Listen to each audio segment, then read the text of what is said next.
بہت افسوس کے ساتھ کہنا پڑتا ہے کہ وہ محنتیں، وہ مشقتیں، وہ قربانیاں جو اللہ کے رسول صلی اللہ علیہ وسلم نے پیش کی تھی، آپ کے اصحاب نے پیش کی تھی، امت مسلمہ نے بھلا دیا، اور امت مسلمہ پھر سے اسی روش کے اوپر چل پڑی، ویسے ہی کرداروں کو اپنا لیا جو آپ صلی اللہ علیہ وسلم سے پہلے یہودی اور عیسائی اپنے معاشرے میں رائج کیے ہوئے تھے۔ میرے بھائیو، آج امت مسلمہ کے اندر دیکھ لیجیے کتنے خلفشار ہیں، کتنے خرافات ہیں، کتنے بدعات ہیں، لیکن بدعات کے ازالے ہو رہے ہیں، خرافات کم ہو رہے ہیں، خلفشار کم ہو رہے ہیں؟ نہیں، خلفشار بجائے کم ہونے کے اور زیادہ ہو رہے ہیں۔ کیوں؟ وجہ کیا ہے؟ آپ خود سے سوال کریں تو آپ کو پتا چلے گا کہ ہم رسماً مسلمان تو ہیں، رسمی طور پہ ہمارا نام عبداللہ ہے، اسلم ہے، زید ہے، ہم ختنہ شدہ ہیں، گوشت کھانے والے ہیں، اپنے بچے اور بچوں کی نکاح پڑھانے والے ہیں، جب ہماری میت اگر مسلمانوں کے قبرستان میں ہم میت کو دفن کرتے ہیں، لیکن حقیقی معنوں میں جو اسلام ہمارے قلب میں ہونا چاہیے، قلبی طور پہ ہم مسلمان نہیں ہیں، ہمارے دلوں میں وہ اسلام اترا ہی نہیں ہے۔ میرے بھائیو، میں بات کر رہا ہوں ناجائز فیصلوں کی، کہ کیا امت مسلمہ میں یہ بات ہے یا نہیں ہے؟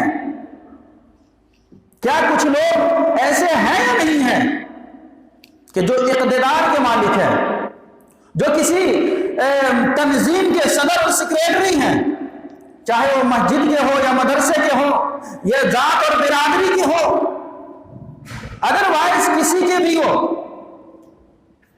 تو آپ ذرا سا غور کیجئے کہ ہمارے اندر یہودیت ہے یا نہیں ہے، یہودیت کی بو ہمارے دلوں میں ہے یا نہیں ہے، ہمارے کردار میں یہودیت ہے یا نہیں ہے۔ آپ کو پتا چلے گا، خود سے سوال کرنے کے بعد آپ کا دل جواب دے گا کہ ہم اوپر سے تو مسلمان ہیں لیکن ہمارا اندر پورا ہی خالی ہے۔ کیوں؟ کیا جو رسول اکرم صلی اللہ علیہ وسلم نے، جس طریقے سے رسول اکرم صلی اللہ علیہ وسلم نے فیصلے کیا، کیا آپ صلی اللہ علیہ وسلم کے نقش قدم پر چلتے ہوئے آج کے مسلمان ویسے فیصلے کرتے ہیں؟ نہیں۔ اگر قوم کے، برادری کے اور اسی طریقے سے امت کے کچھ ایسے طبقات ہیں جو غربا حضرات ہیں، جو کمزور حضرات ہیں، اگر ان کے معاملے ہو تو ہم شریعت کے تمام اصول لے کر کے پہنچ جاتے ہیں۔ ہمارے قائدین شریعت کے تمام ضوابط لے کے پہنچ جاتے ہیں اور کیا کہتے ہیں کہ دیکھو اللہ کی کتاب میں تمہارے خلاف یہ فیصلہ ہے، تمہیں ماننا پڑے گا۔ لیکن جب وہی معاملہ ہمارے شریفوں کے گھر ہو، جب وہی معاملہ ہمارے صدر اور سیکریٹری کے پاس ہو، وہی معاملہ ہمارے قوم کے قائدین کے پاس ہو، ہمارے قوم کے بڑے بڑے مستقل اور اقتدار مند لوگوں کے گھر ہو جائے، تو اللہ کی قسم کھا کر کے بتائیے، دل پہ ہاتھ رکھ کے بتائیے، کیا ہم شریعت کو لے کے پہنچتے ہیں، شریعت کے قانون پہنچاتے ہیں، شریعت ان بھائیوں کو سمجھاتے ہیں اور شریعت کے تحت ان کا فیصلہ کرتے ہیں؟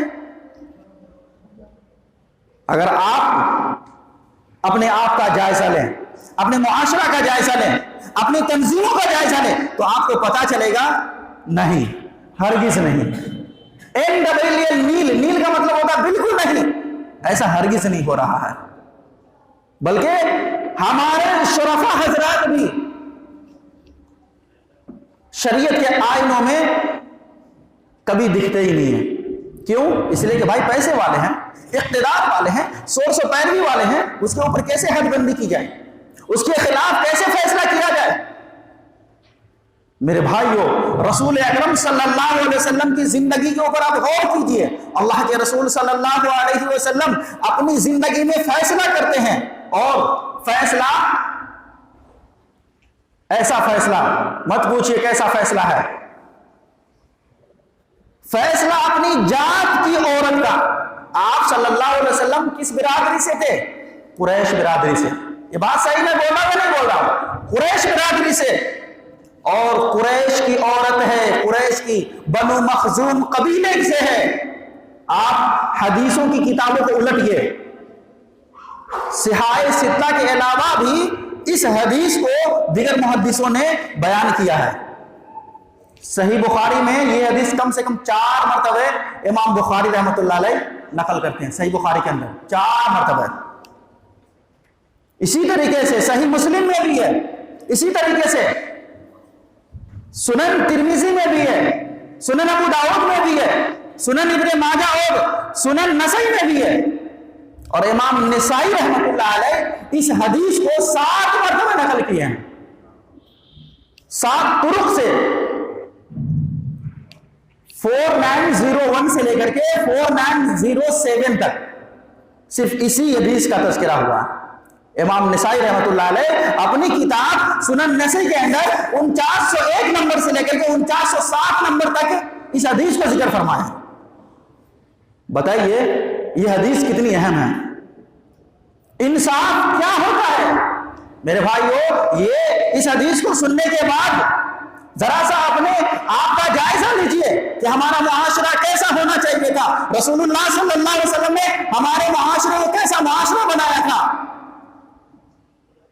اما عائشہ رضی اللہ تعالیٰ عنہ حدیث کے راوی وہ فرماتی ہے کہ اللہ کے رسول صلی اللہ علیہ وسلم کے پاس قریش میں سے بنو مخزوم قبیلے کی ایک عورت لائی جاتی ہے، اور اس کے بارے میں کہا جاتا اللہ کے رسول سے، اللہ کے رسول اس عورت نے چوری کی ہے، اللہ کے رسول اس عورت نے چوری کی ہے، چوری میں پکڑی گئی ہے.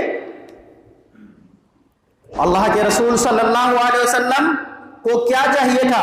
اگر آج ہم اور آپ ہوتے تو ہم کیا کرتے؟ ذرا سا غور کیجئے. پہلے دیکھتے کہ ذات کی ہے بھائی، ہماری ذات کی ہے یا نہیں ہے.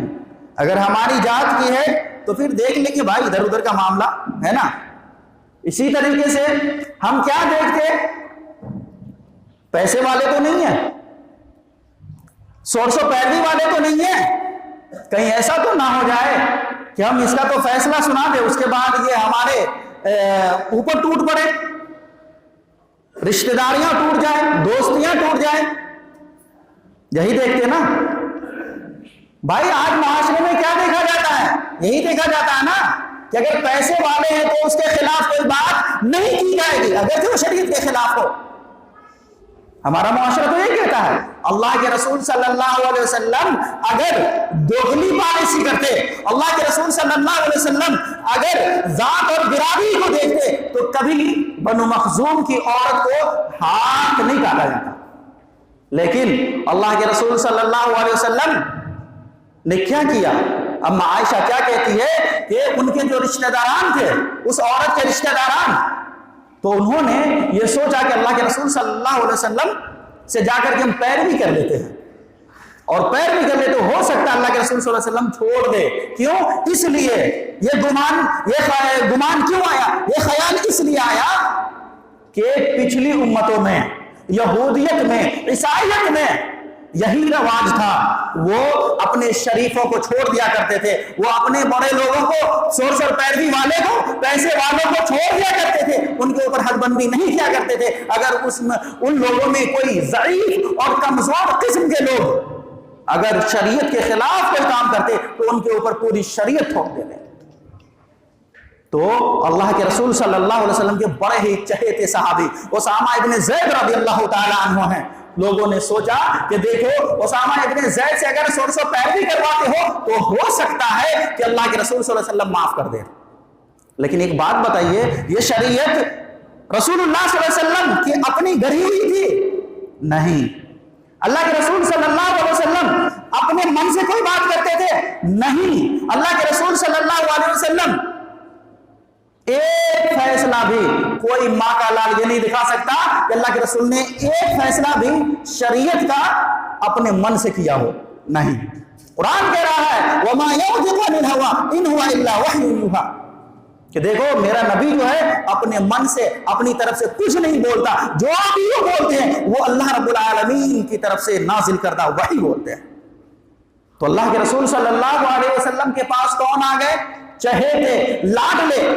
ذرا سا غور کیجئے گا، اپنے معاشرے کے قائدین کے اوپر ذرا سا نظر ڈالیے کہ اگر ہمارا معاملہ ہوتا ہے اور ہماری دوستی معاشرے کے قائدین سے ہے، تنظیم کے اقتداران سے ہے، تو ہمارا معاملہ کس طریقے سے حل ہو جاتا ہے؟ چاہے ہم چوری کیے ہوتے ہیں، زنا کیے ہوتے ہیں، اسی طریقے سے کسی کو قتل ہی کیوں نہ کر دیے ہو، لیکن ہمارا معاملہ ڈن ہو جاتا ہے۔ اللہ کے رسول صلی اللہ علیہ وسلم کے چہیتے صحابی ہے اسامہ ابن زید رضی اللہ تعالیٰ عنہ اللہ کے رسول کے پاس آئے اور اللہ کے رسول صلی اللہ علیہ وسلم کو کہا اے اللہ کے رسول، یہ بنو مخزوم کی بڑے خاندان کی عورت ہے، یہ پیسے والے گھر سے تعلق رکھتی ہے، اللہ کے رسول اگر اس کے اوپر آپ نے حد بندی کی، اگر اللہ کے رسول اس کو آپ نے اس چوری کی سزا میں اگر آپ نے ہاتھ کاٹا، اللہ کی قسم کہہ رہا ہوں اسلام کی بدنامی ہو جائیں گی، مسلمانوں کی بدنامی ہو جائیں گی، آپ کی بدنامی ہوں گی کہ دیکھو کیسی شریعت ہے کہ جس میں ان کے لوگوں کو، ان کی عورتوں کو بھی نہیں چھوڑا جاتا، یہ کیسی شریعت ہے کہ ان میں معافی ہے ہی نہیں ہے۔ تو اللہ کے رسول صلی اللہ علیہ وسلم کا چہرہ متغیر ہو گیا، آپ غصے میں آ گئے اور کیا کہا اللہ کے رسول صلی اللہ علیہ وسلم نے، اے زید تم اللہ کے قانون میں دخل اندازی کرتے ہو؟ میرے جیتے جی، میرے رہتے ہوئے تم چاہتے ہو کہ اللہ کا قانون بدل جائے؟ لا تبدیل لکلمات اللہ، اللہ کے قانون میں، اللہ کی باتوں میں تبدیلی نہیں ہو سکتی۔ اے زید یہ اللہ کا قانون ہے، اللہ رب العالمین نے نازل کیا ہے، اگر میرے ہی خاندان سے ہے، اگرچہ میرے ہی قبیلے سے ہے، اگر اس نے چوری کی ہے تو اس کا ہاتھ کاٹا جائے گا۔ اور اس سے بڑی بات میں تم کو کیا کہوں کہ میری بیٹی، میری جگر کا ٹکڑا فاطمہ، جو بہت زیادہ میں اپنی بیٹی سے محبت کرتا ہوں، اگر میری بیٹی بھی چوری کر لے، اللہ کی قسم کہہ رہا ہوں جس کے قبضہ قدرت میں میری جان ہے، اگر میری بیٹی فاطمہ بھی چوری کر لے میں اس کا بھی ہاتھ کاٹ ڈالوں۔ کیا باتیں کر رہے ہو؟ یہ شریعت ہے، یہ شریعت محمدی ہے۔ میرے بھائیوں، کاش یہ شریعت ہمارے معاشرے کے تنظیم کار بھی سمجھتے، کاش اس طریقے سے ہمارے معاشرے کے قائدین لوگ بھی اپنے اوپر لاگو کر لیتے، ہمارے لیڈر بھی، ہمارے نیتا بھی اپنے اوپر یہ لاگو کر لیتے کہ اگر کوئی بھی غلط کرے گا تو غلط کی سزا جتنی ہوگی انشاءاللہ رب العالمین گلا کے رہیں گے۔ اللہ کی قسم کہہ رہا ہوں یہ آفات، یہ پریشانیاں، یہ مصیبتیں نہیں آتی۔ کیوں مصیبتیں کیوں آئی؟ پریشانیوں میں آج مسلمان کیوں ہے؟ اس لیے کہ ہمارے اندر خود میں یہودیت ہے، مسلمانیت کی بو نہیں ہے، مسلمانیت کی خوشبو نہیں ہے۔ میرے بھائیوں، آئیے میں آپ کو واقعہ سناتا ہوں، اللہ کے رسول صلی اللہ علیہ وسلم کی ذات گرامی پہ قربان جاؤ مسلمانوں۔ اللہ کے رسول صلی اللہ علیہ وسلم جج ہیں، فیصلہ کرنے جا رہے ہیں، کہاں؟ دوسرے کے قبیلے میں، دوسرے کے خاندان میں، دوسرے کے محلے میں۔ وہ محلہ کسی مسلمان کا نہیں تھا کہ گوشت مانڈے بنا کے رکھے ہوں گے اور جائیں گے مست اللہ کے رسول بیٹھیں گے بسم اللہ کر کے شروع کر دیں گے۔ آج تو یہی ہوتا ہے نا کہ اگر جج کو اپنے طرف مائل کرنا ہے تو اس کو پہلے کچھ دے دیا دو، ہدیہ دے دو، کھلا پلا دو، اپنے طرف مائل کر لو۔ اللہ کے رسول صلی اللہ علیہ وسلم جا رہے ہیں یہودی قبیلے میں۔ صحیح مسلم اٹھائیے، 4437 نمبر کی روایت ہے، عبداللہ ابن عمر رضی اللہ تعالیٰ عنہ حدیث کے راوی ہے، وہ فرماتے ہیں کہ اللہ کے رسول صلی اللہ علیہ وسلم کے پاس ایک ایسی عورت اور ایک ایسا مرد کو لایا گیا جن دونوں نے زنا کیا تھا، اور جب زنا کیا تو اللہ کے رسول صلی اللہ علیہ وسلم کے پاس اس شخص کو لایا گیا۔ یہ دونوں اشخاص اللہ کے رسول صلی اللہ علیہ وسلم کے پاس لائے گئے، یہ دونوں مجرمین ہیں، زنا کیا ہے۔ تو بعض محدثین کا کہنا ہے کہ اللہ کے رسول صلی اللہ علیہ وسلم جب ان کے محلے میں پہنچتے ہیں تو ان کے عالم کو بلاتے ہیں، پادری کو بلاتے ہیں اور کہتے ہیں ما تجدون فی التوراۃ من زنا، کہ تم توریت میں کیا مسئلہ پاتے ہو، تمہارے توریت میں زنا کے حد کے بارے میں کیا سزا آئی ہے بتاؤ۔ تو معلوم ہے اس نے کیا کیا؟ جس طریقے سے آج عالم علماء، مفتی صاحبان